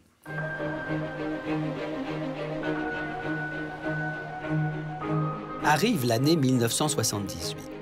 Pour Dalida, habituée à connaître le succès bien au-delà des frontières de la France, c'est la consécration américaine qu'il lui faut maintenant viser. À son tour, comme Beko, comme Aznavour, Dalida s'est décidée à risquer l'aventure américaine. Pour affronter le public des États-Unis, elle n'a pas hésité à se produire dans une capitale du show business, à New York, et dans le cadre magique de Carnegie Hall.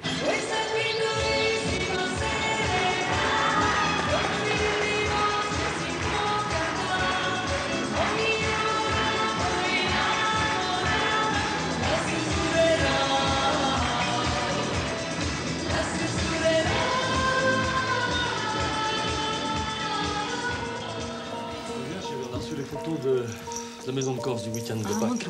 Tu vas voir ça. De retour en France, Dalida, dont un journal américain avait écrit qu'elle n'était pas une chanteuse mais une religion, Dalida retrouve la vie avec Richard et il apparaît de plus en plus clairement que celui-ci est ambivalent devant son succès.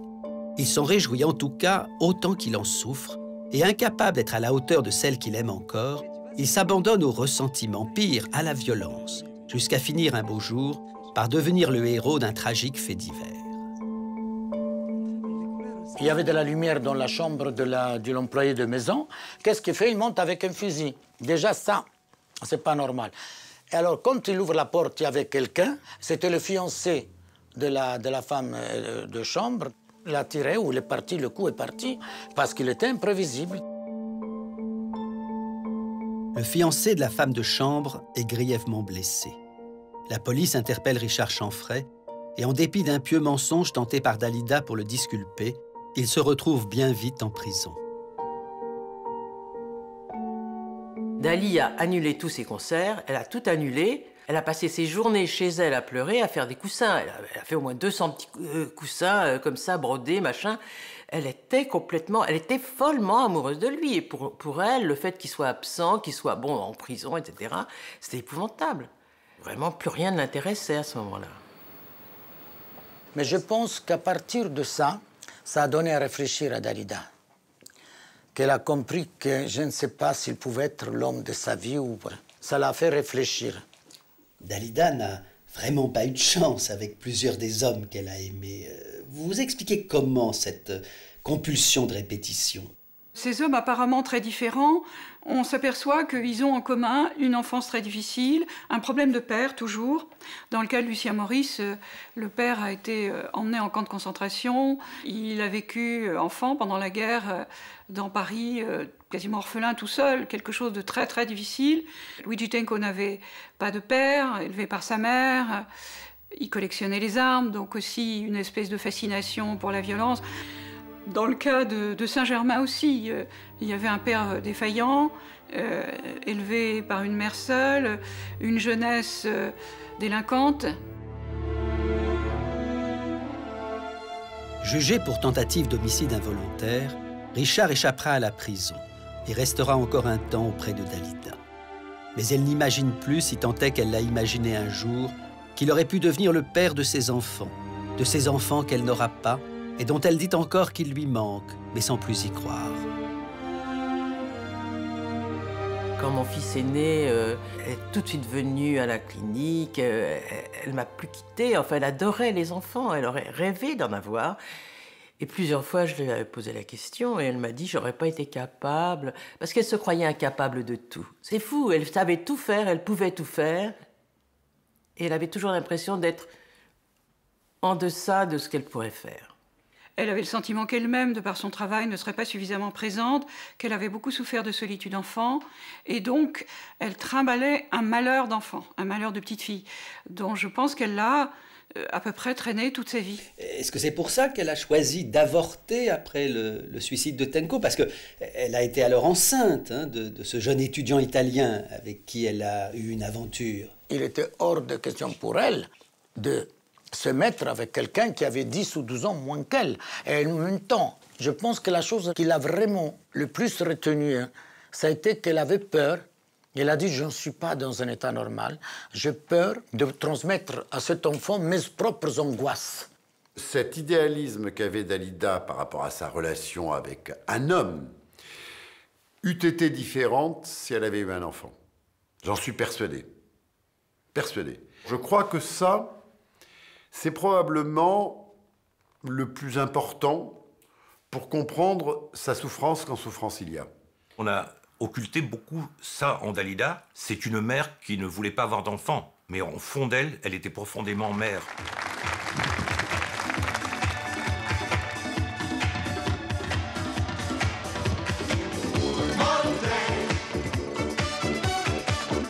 Pour l'heure, et une fois de plus, Dalida oublie sa vie personnelle pour ne penser qu'à sa carrière. Et c'est le disco qui lui permet de rester en haut de l'affiche. Après avoir été une vedette, puis une star, elle devient une icône.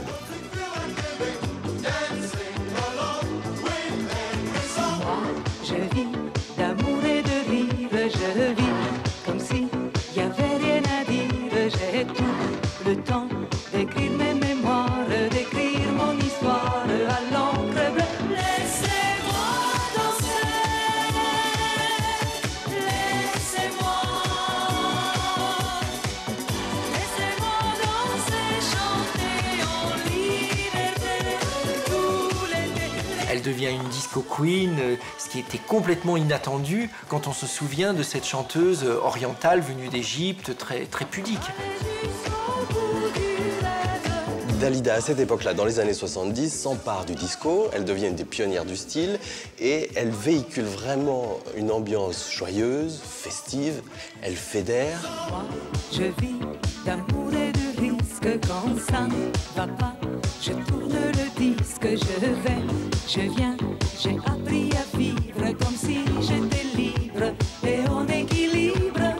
m'adapte pas à la mode. Je prends la mode et puis je l'adapte à mon personnage. Je ne serais pas là devant vous si je n'avais pas suivi mon époque. Tout change. Les bouddhistes disent qu'il n'y a que le changement qui ne change pas.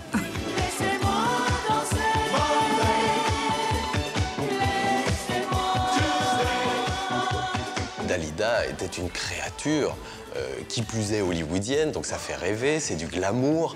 Elle était toujours extrêmement sophistiquée, extrêmement élégante, extrêmement féminine. Et c'est pour ça, je pense, que la communauté gay s'était emparée de Dalida. Dalida est vraiment arrivée en tête du panthéon gay. Alors je pense par cette surféminité. Beaucoup de cheveux, la blondeur, le maquillage, le lamé, les paillettes, le show. Et d'ailleurs, dans son physique, c'est très intéressant parce qu'il y a quelque chose de très anguleux. C'est un visage très féminin et à la fois avec beaucoup de masculinité. Et du coup, beaucoup d'hommes se sont déguisés en Dalida. Elle a été la femme la plus imitée dans les cabarets de travestis du monde entier. Elle n'a décidément pas fini de nous étonner, Dalida. Un triomphe au Carnegie Hall l'année dernière où tout New York était venu l'applaudir, souvent au marché noir. Et maintenant un super show au Palais des Sports avec boys et danseuses, chapeaux melons et paillettes. Dalida chantant Brecht, fallait le faire. C'est bien la première fois qu'elle montrera ses jambes. Et de ce côté-là, c'est pas si mal. À vous de juger.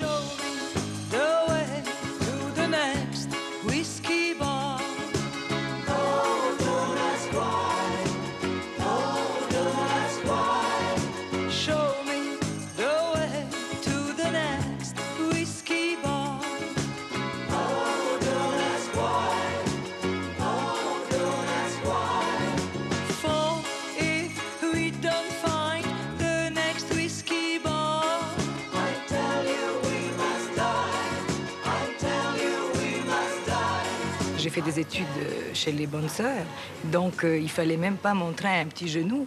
Et bien sûr, comme tout le monde sait, évidemment, l'enfance, c'est un capital qu'on garde tout le temps avec soi.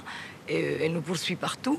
Et il a fallu beaucoup de temps avant de perdre cette forme de pudore, comment on dit, de pudicité.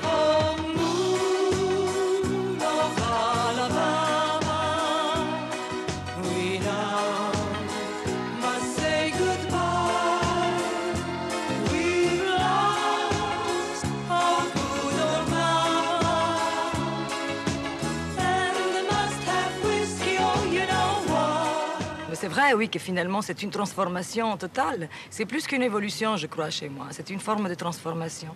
Ces métamorphoses, c'est toujours très intéressant parce que c'est bien la preuve que Dalida, ce n'est pas elle, c'est pas Yolanda. C'est une création. Et c'est comme un peintre, effectivement. C'est un peintre qui aura ses périodes et qui va avoir ses sujets de prédilection. Et elle compose, elle fabrique, elle construit quelque chose. Ce qui est très intelligent dans l'évolution, les métamorphoses de Dalida, c'est que ça suit aussi l'évolution de Yolanda. Elle tourne une page et elle dit, voilà, maintenant je suis comme ça. Et on la suit, forcément. La chanson devient un vêtement et quand elle chante, c'est pas seulement des paroles, c'est qu'elle se les réapproprie dans son corps. We're in the money, we're in the money, we've got a lot of what it takes to get along. Quand on lui demandait qui es-tu, Dalida, elle avait l'habitude de répondre par une jolie formule. Je suis un parlement. Il y a en moi tellement d'êtres différents, ajoutait-elle, qu'on n'arrive pas à les mettre en accord et du coup, il faut les accepter tous. C'était un concept finalement Dalida, qui reposait sur des chansons fortes, un répertoire très fort, qui a navigué dans plusieurs styles et elle a su utiliser sa richesse, sa personnalité complexe et multiple à des fins artistiques.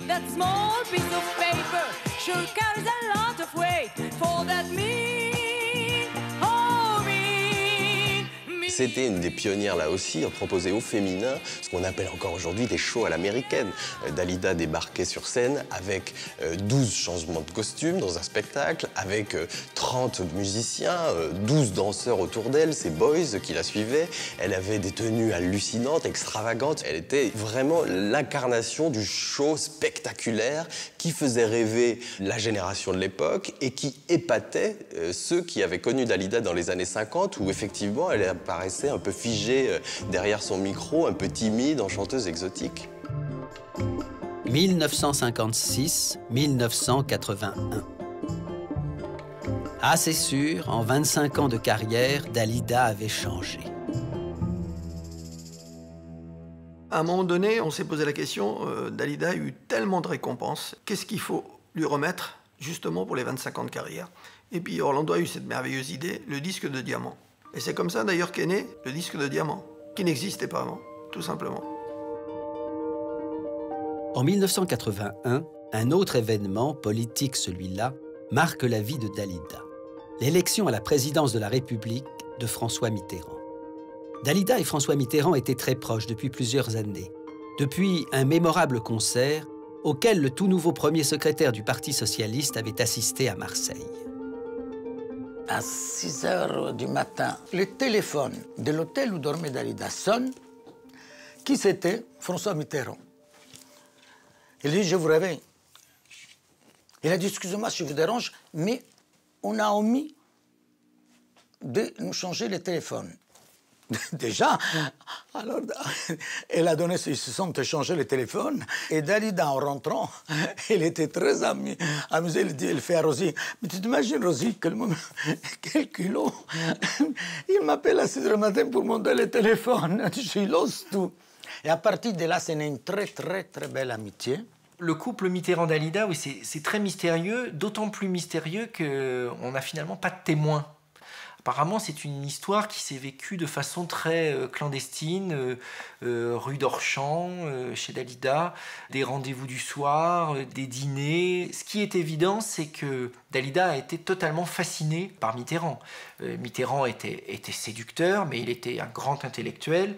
Il avait une connaissance qu'elle n'avait pas et elle a été terriblement attirée par ça. Elle n'était certainement pas à gauche, toute la famille ils étaient très gaullistes, mais vous savez, François Mitterrand, qui était un homme de gauche, était à la fois un homme tout à fait patriarcal et traditionnel, ça lui convenait. C'était pas une réac, c'était une femme très ouverte sur toutes les questions de société. Elle a aimé beaucoup de réalisations de la gauche, c'est une femme qui n'était pas insensible aux enjeux de solidarité, de justice sociale, mais elle ne pouvait pas être cataloguée de manière partisane. Dalida, en rose, défilant au milieu des socialistes qui accompagnent François Mitterrand vers le Panthéon. Dalida, enjouée, heureuse d'être en première ligne et de participer à l'euphorie générale, sinon à la grande histoire. Dalida, insouciante et qui ne prend pas la mesure des risques encourus. À l'époque, il y a quelqu'un qui a un talent fou, qui s'appelle Thierry Leluron, qui occupe beaucoup l'espace télévisuel, et qui lui met des tartes dans sa tête tout le temps, quoi. C'est-à-dire qu'elle le prend bien, elle fait des shows avec lui, etc. Mais enfin, c'est pas rigolo d'être moquée sans arrêt à la télévision. Elle n'était pas moquée parce qu'elle chantait des chansons nulles, elle est moquée parce qu'elle est, entre guillemets, la poule du président, ou elle aime la rose, enfin des trucs tout le temps un peu limite. Elle n'est pas attaquée pour qui elle est. Elle est attaquée parce qu'elle a eu la gentillesse de donner son amitié à un homme, et son amour même. Et en retour, elle n'a rien. Depuis que j'ai voté François, la télé est à moi, sans même que j'arrose. Depuis que je suis la Pompadour, on m'invite tous les jours pour y vanter ma prose. Ça a été très difficile pour elle. Très difficile. Dalida, elle est arrivée à un point où elle voulait même plus faire de télévision.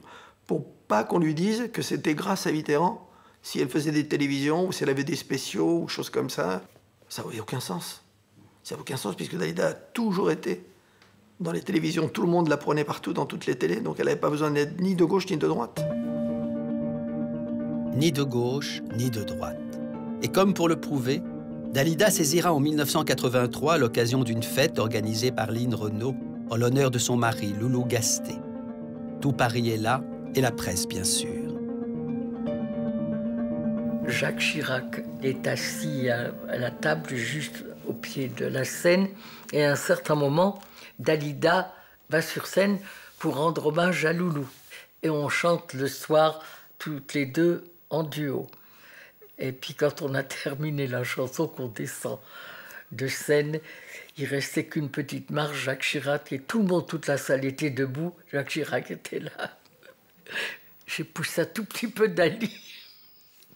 Elle lui est tombée dans les bras.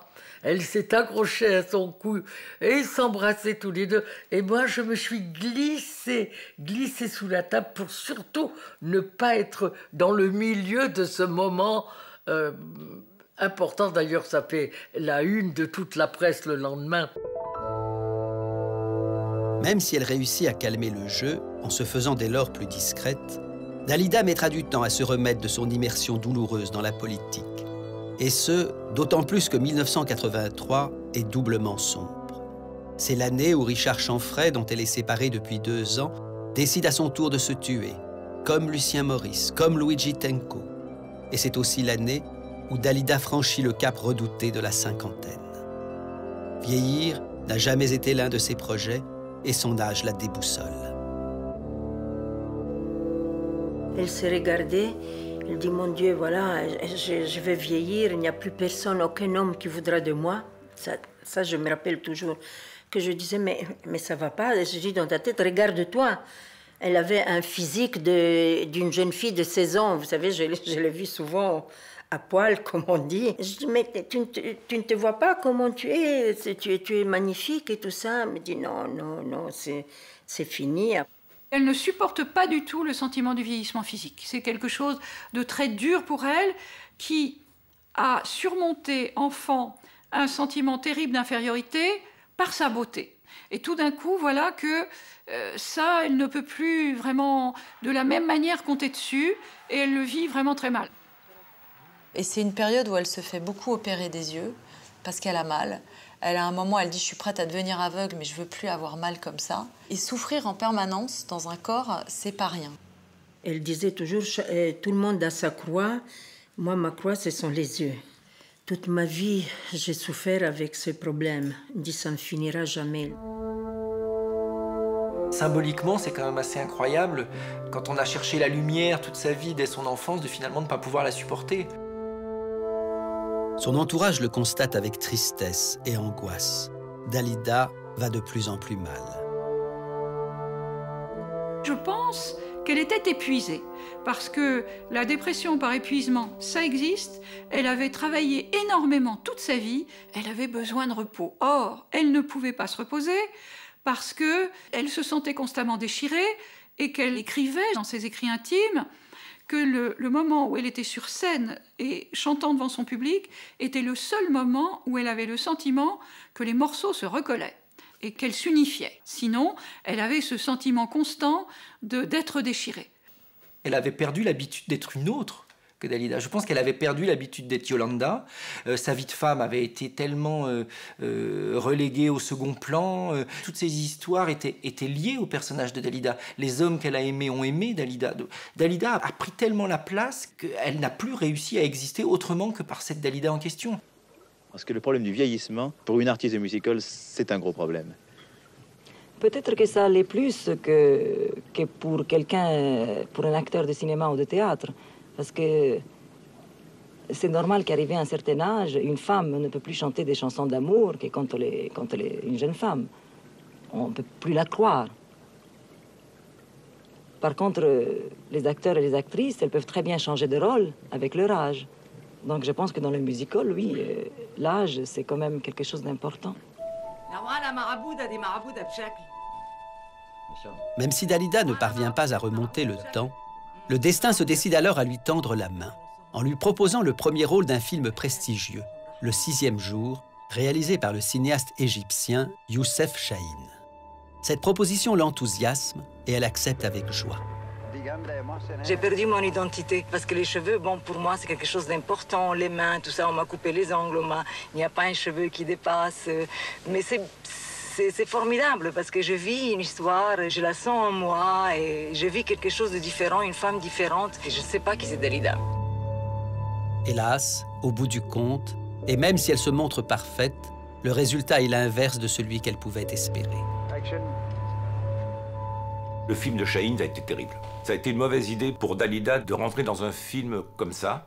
Et quand elle a vu cette femme dans ce voile serré comme ça, ce visage qui était devenu un visage de ces femmes de ces pays-là, qui ont des visages durs et tout ça, elle a dû voir une image d'elle qui vraiment ne lui plaisait pas. Et elle ne se voyait pas avec ce physique-là, on lui avait tout enlevé, quoi. On dit toujours que les femmes sont castratrices, mais les hommes, quand ils sont créateurs, comme ça, peuvent être très castrateurs aussi. Elle était fière qu'elle avait tourné ce film, de ce rôle-là, qu'elle avait été saluée par toute la critique.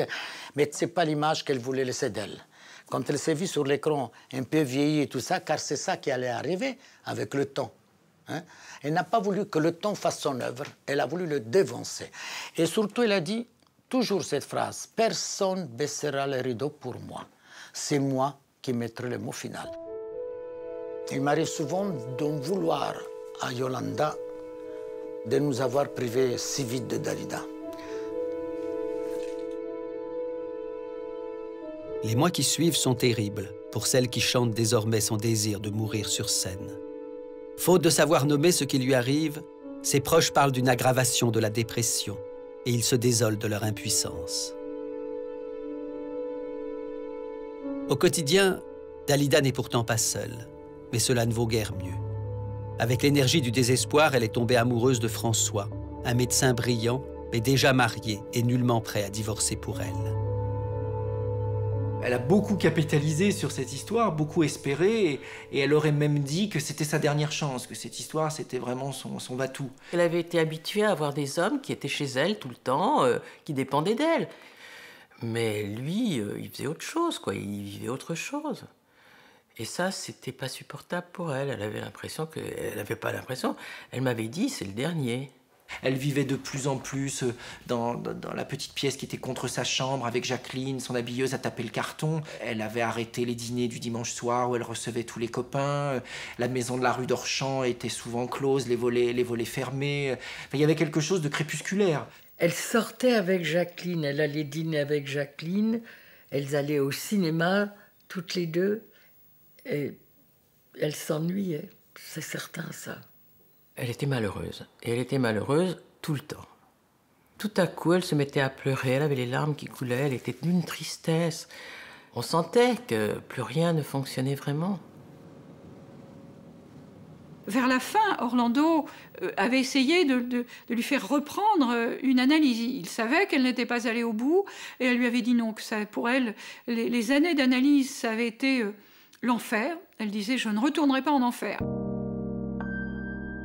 Pour qu'elle dise une chose comme ça veut vraiment dire que entrer en elle-même, essayer de comprendre qui elle était tellement douloureux qu'il y avait vraiment en elle un vécu terrible et qu'elle n'en pouvait plus. Alors voilà, nous sommes le 1er mai 1987 et François annule au dernier moment le rendez-vous qu'ils avaient prévu. C'est la trahison et la douleur de trop. En quelques heures, tout bascule. Et ce suicide auquel elle pensait depuis des mois lui semble maintenant une évidence. Oui, une évidence. Elle n'a que 54 ans, mais à quoi bon souffrir davantage?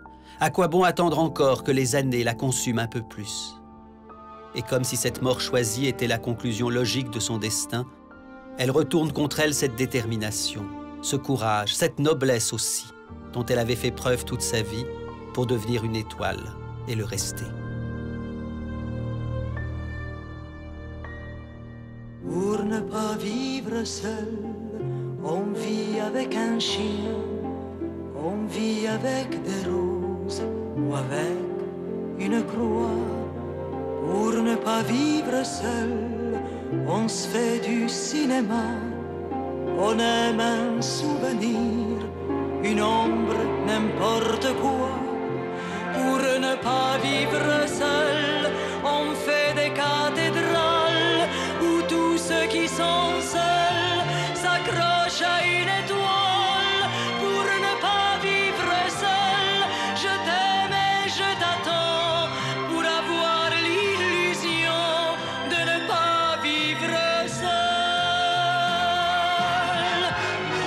Pour ne pas vivre seul, on se fait des amis et on les réunit. Qu'on vienne les soirs d'ennui, on vit pour son argent, ses rêves, ses palaces, mais on n'a jamais fait un cercueil à de place pour ne pas vivre seul. Moi je vis avec toi, je suis